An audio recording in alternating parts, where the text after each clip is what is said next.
is we have cards over by the door, and I'd like you just to fill out a card, each one of you, before or after you speak, actually, and give it to Deb, and she'll keep it for the records, just so we know who you are and who speaks, so we can have it on the minutes.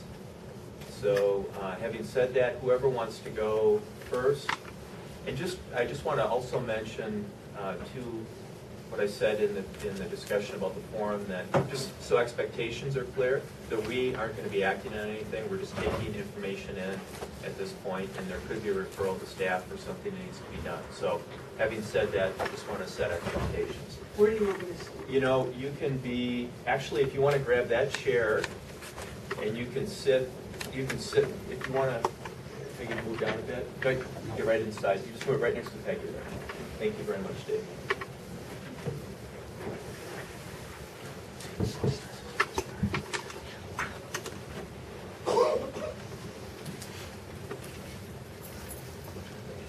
So if you would start by giving your name and your address just for the record. My name is Janet Nye, and I live at 4200 Cedar Avenue, South Minneapolis. Thanks, Janet. Investigation into who was suppressing the investigation into Crystal, who was responsible for dispossessing the Ramirez family from their home, who was involved in burglarizing the Ramirez home, and who possesses the stolen property. Mr. Milton assured us that during the meeting that the Post Board would arrange an investigation by another law enforcement agency not involved in Metro Gang Strike Task Force. We met again with Mr. Milton and Cheryl Waddick on February 7th, 2013, after learning that no investigation had been arranged. In the meantime, Crystal had invented a phony investigation that never even interviewed any witnesses and did not even meet minimum standards. Mr. Milton and Ms. Waddick agreed to seek an independent investigation, as had been promised on November 30th, 2012. We met again with Mr. Milton on March 26, 2013, to express our concerns over the continued lack of an independent investigation. Finally, on April 24th, 2013, an investigation was commissioned with Kay Bloom of the St. Cloud Police Department. This was 7 months after the original request for an investigation of the Crystal matter. We were pleased with the work of Ms. Bloom, and we cooperated fully, supplying extensive documents and video footage and making witnesses available for her to interview. In late September 2013, we heard from a member of the media that our complaints had been dismissed, but it was unclear what he was talking about, so we continued to patiently wait for a result from our efforts. Finally, on November 14th, 2013, we received a letter from Mr. Milton indicating that Post Board determined it lacked jurisdiction in the complaints. We met with Mr. Milton on December 20th for an explanation. He told us that the Post Board can only get involved in cases in which the police officer was successfully prosecuted.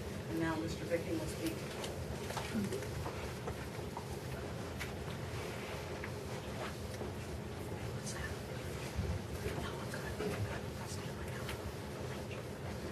So if you would do the same thing, sir. Yes. Amen. Hello, my name is Dave Vicking. I also live at 4200 Cedar Avenue South in Minneapolis. I'm not actually a police chief. Never been identified as such before. I'm sure Dave would appreciate that. The Post Board requires that complaints against police officers be properly investigated by their local agency. The Post Board sets the standards and procedures that local agencies need to follow in handling complaints. And the Post Board is also supposed to enforce those standards to assure that local agencies hold their officers accountable for their misconduct. As Jan said, we filed numerous complaints 17 months ago with the police departments of Brooklyn Park and Crystal. We also brought those complaints to Neil Melton, who sent letters to those agencies, as he should, stating that they must properly investigate these complaints. If they did not do so, the letters stated that the Post Board would assign those investigations to an independent agency and take disciplinary action as needed. Now, we had no success getting Brooklyn Park or Crystal to investigate those complaints or subsequent complaints in a manner consistent with your standards. For over a year now, though, we have also been frustrated by the Post Board's handling of our complaints. We have done some research, and we find that the Post Board has also failed to follow required procedures in handling our complaints. It is ironic that the very agency which enforces standards for investigation and accountability itself fails to follow mandated procedures for investigations and accountability. These procedures are contained mostly in Minnesota Statute 214.10, subdivisions 10 through 13. You should be familiar with it. In subdivision 10, it is stated, quote, "The executive director shall," my emphasis, "designate the appropriate law enforcement agency to investigate the complaint and shall order it to conduct an inquiry into the complaint's allegations." In the case of our original complaints, it took 8 months and numerous letters and face-to-face meetings with Neil Melton in order to get him to take this mandated action. Now granted, Mr. Melton did immediately assign those investigations to the local agencies with 30 days to respond in accordance with the statute. But even with reasonable delays, it was clear long before 8 months that the agencies were not complying and further action by the post board was required. Our other complaints have not fared even that well. None of those have been assigned to an investigatory agency as required. There are other requirements in 214.10. We can only determine post-board compliance with legislative mandates in the case which was ultimately investigated by Ms. Bloom, because that is the only investigation that went to a post-board complaint committee for action. Here, your violations of this statute are clear. Subdivision 11A says, quote, "No later than 30 days before the committee meets, the executive director shall give the licensee who is subject to the complaint and the complainant written notice of the meeting," unquote. We received no such notice. We had no idea that such a meeting was to take place. That subdivision also says, before making its determination, the committee shall give the complaining party and the licensee who is the subject of the complaint a reasonable opportunity to be heard. Because we had no notice, we were given no such opportunity to be heard. Finally, in subdivision 11B, it says, quote, "The committee shall, by majority votes, after considering the information supplied by the investigating agency and any additional information supplied by the complainant or the licensee, take one of the following actions." We know that the committee did not consider additional information supplied by the complainant because we were not notified of the meeting, nor were we told that there was an opportunity to submit additional information. These are substantive violations of the state statutes by the post board.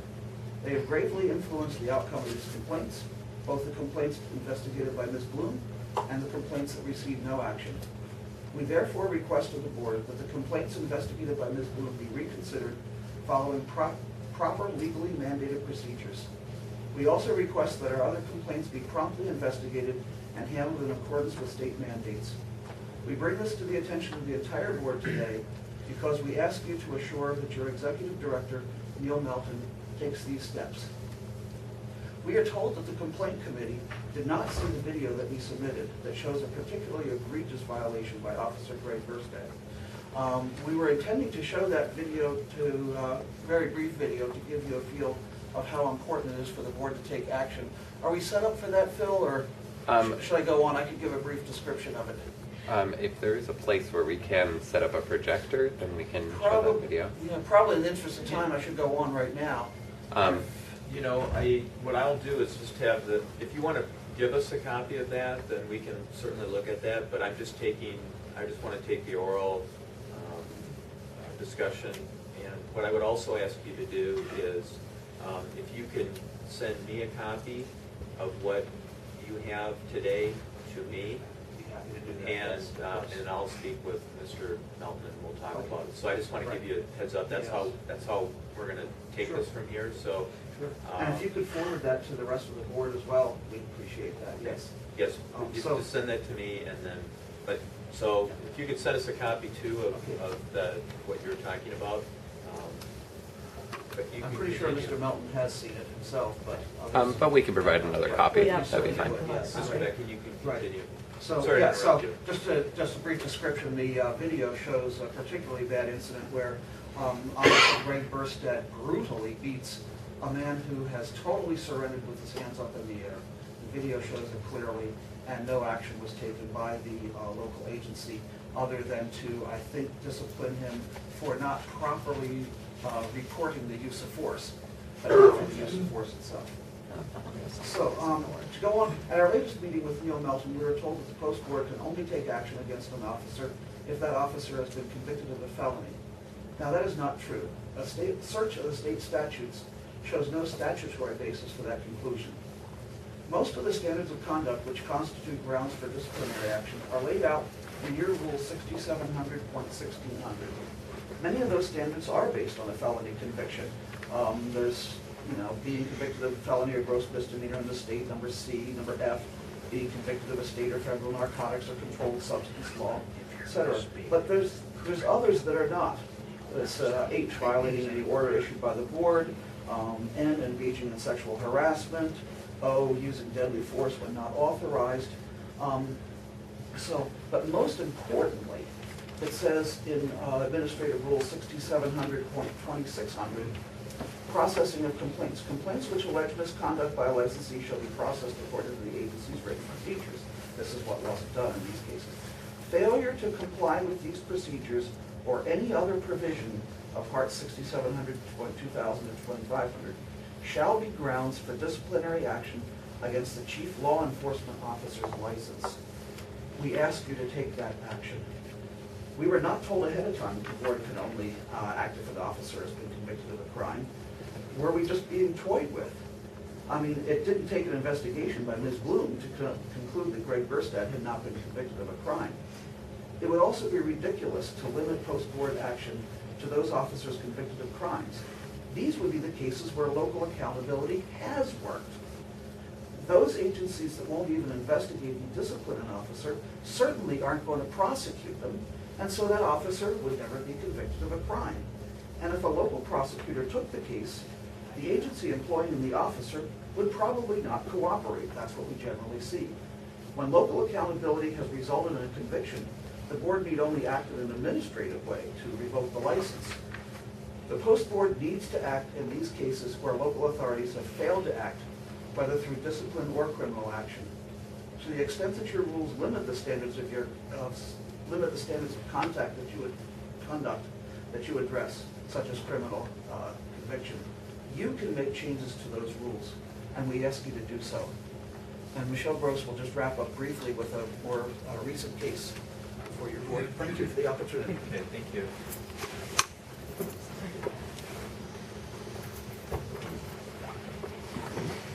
All right, so tight borders around here. You can state your Obviously, name, address. lots of interest. Michelle Gross, and I live in Minneapolis. I want to talk about a different but related matter. In June 2013, 2 officers with the Crystal Police Department had complained about Crystal's continued refusal to investigate the Ramirez incident that Dave talked about. One of the officers, Rob Erkenbrack, has a spotless 27-year record in the department. He had also previously turned in incidents of other corruption on the part of another officer as mandated and required to do. As soon as that other officer became chief, however, both Sergeant Erkenbrack and another officer who had complained about the Ramirez, the failure to investigate the Ramirez incident, began to experience whistleblower retaliation.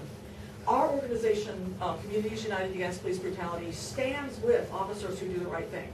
We don't just complain about police brutality, we stand with those officers who do the right thing. And that's exactly what we did. We met with these officers, they asked us for our help, and on June 13th and June 17th respectively, we submitted complaints to the post board from these officers regarding this whistleblower retaliation. These complaints were immediately rejected as, quote, personnel issues, although they were in fact complaints about the illegal conduct on the part of the chief law enforcement officer of the city of Crystal. On August 8th, 2013, we met with Mr. Mountain to receive an update on the Crystal investigation and to voice our concerns over his refusal to accept and take action on the Erkenbrack and Watt complaints. On September 7th, we resubmitted the complaints along with 3 other complaints by community members related to corruption on the part of that same chief of police of Crystal, and the failure to investigate a serious incident in which an officer brought a live board around to the police station. To date, the post board has taken no action on any of these 5 complaints. One additional complaint was filed with the post board on September 20th regarding the Crystal Police Chief's failure to release the investigatory file to Rob Erkenbrack as required under Minnesota Statute 626.89. Again, nothing has happened with even that complaint. In the post board's allegations of misconduct model policy in section 3A, subdivision 1.2, Sergeant Erkenbrack and Officer Watt are required to file a complaint regarding misconduct of which they have personal knowledge. They did exactly as the law requires them to do. The model policy further requires 2 things: that an officer involved in possible misconduct self-report to the chief law enforcement officer and to the post board. If the person is the chief law enforcement officer, obviously they report to the post board. Then Officer Stephanie Revering did no such thing, and now as chief is retaliating against those who did follow the law.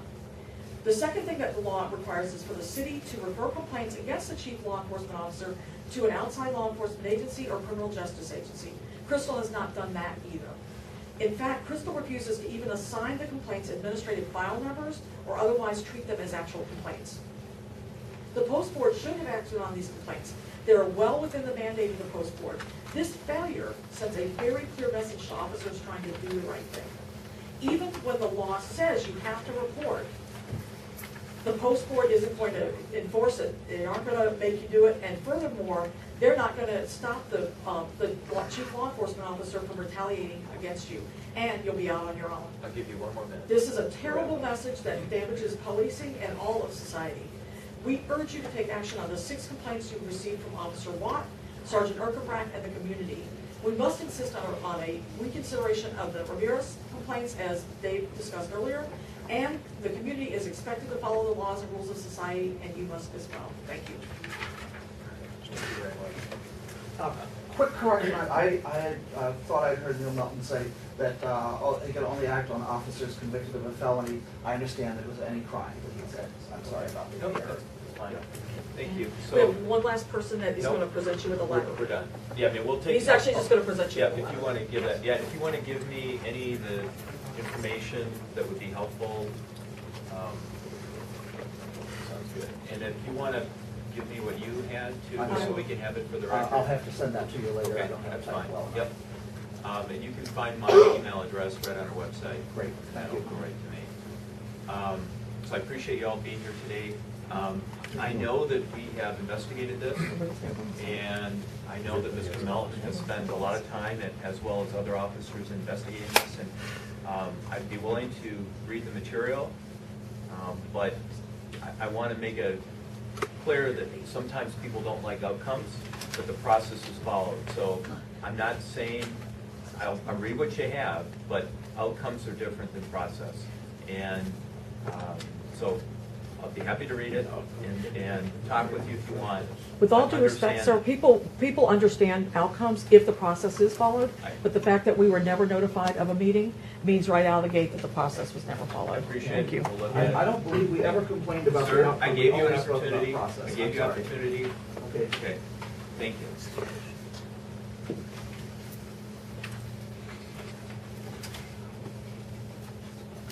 I appreciate it. You can stay if you'd like, or go, whatever you choose to do. I think we've got one more board member. Chief, you got a spot over here for you, yeah? No, there's one more.